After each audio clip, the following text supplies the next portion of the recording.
A 100-point credit score jump in exactly 30 days is possible, but only if you stop chasing random hacks and hit the one lever suppressing your score right now. That is the part most people get wrong. They hear one trick, try one app, pay one bill, and then wonder why nothing changed.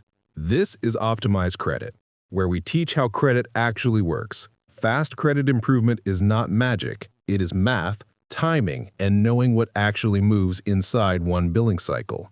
So let's set expectations first. If your score is being dragged down by maxed out credit cards, major report errors, or a thin file that can benefit from the right authorized user help, 30 days can be enough to create a real jump.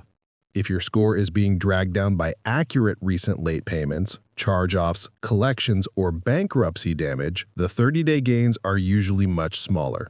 Those problems do not disappear in one billing cycle. That is why the first question is not, how do I get 100 points fast? The first question is, what is actually holding my score down right now?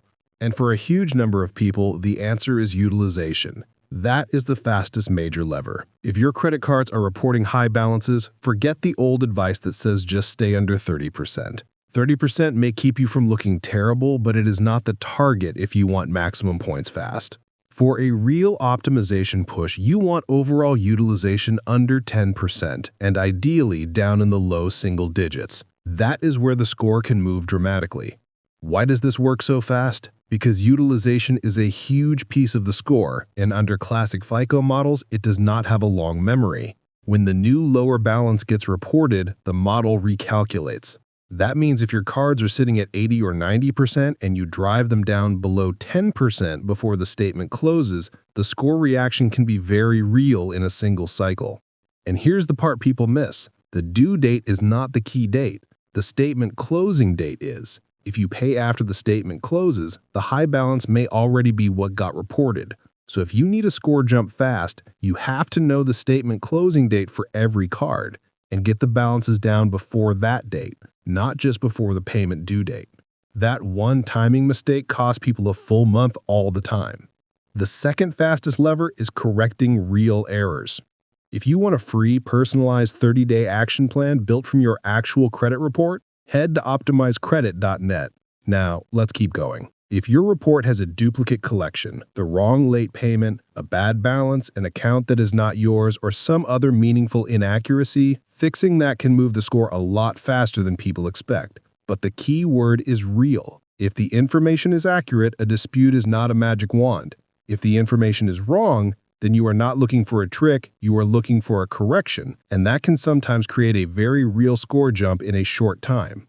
The third fast lever is rapid rescore, but this is mostly for mortgage files. You cannot order a rapid rescore yourself. A mortgage lender does it after you already made a real change, like paying down balances or correcting an error, and you need the updated data reflected quickly. It does not create extra points by itself. It just forces the bureaus to update faster so the lender can pull a score that matches the changes you already made. If you are only a few points away from a better mortgage tier, this can be one of the most important tools in the whole process.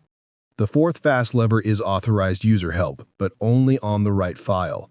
If your credit file is thin or very young, being added to an old, clean, low utilization card can help. On the right profile, that can move the score meaningfully.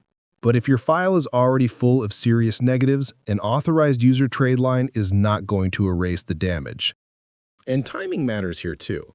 If you need results in 30 days, this move has to happen immediately because reporting can take time. The fifth fast lever is Experian Boost.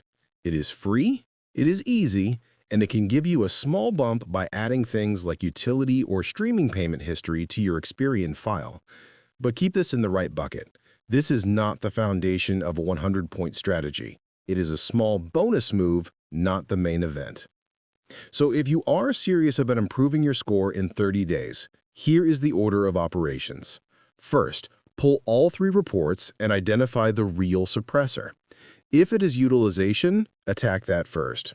If it is a meaningful report error, dispute that next. If you are in a mortgage process, tell your lender what you are changing so they can guide the rapid rescore timing. If the file is thin, evaluate whether an authorized user addition actually fits. And if Boost applies to you, turn it on, but do not mistake it for the main plan. Now let's talk about realistic point ranges. If you are in the 500s and the main problem is maxed out cards, a major jump can happen.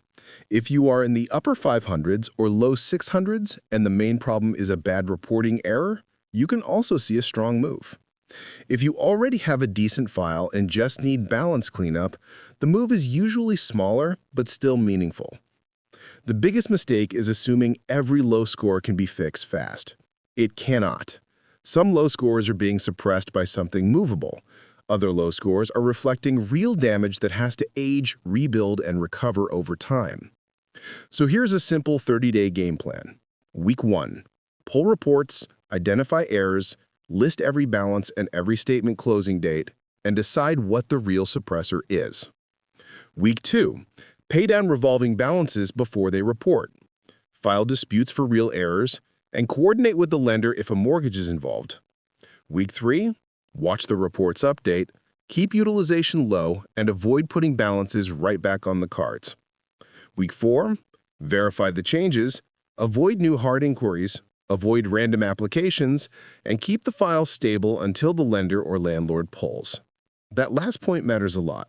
Do not sabotage the whole push by opening a new account, running your balances back up, or letting one card report high again right before the pull. So the bottom line is this. Yes, you can improve your credit score in 30 days, but the fastest path is almost never some mystery hack. It is usually one of these: high utilization that gets fixed before the statement closes, a real error that gets corrected, a mortgage file that uses rapid rescore, or a thin file that gets the right positive account added fast enough to matter. If your score problem is legitimate recent derogatory damage, the 30-day move is usually smaller, and the real game is rebuilding over time. Understanding these foundational rules is only step 1. To map out your exact next moves, run a free profile scan and get your 30-day action plan at optimizedcredit.net. And make sure to subscribe for more step-by-step credit education.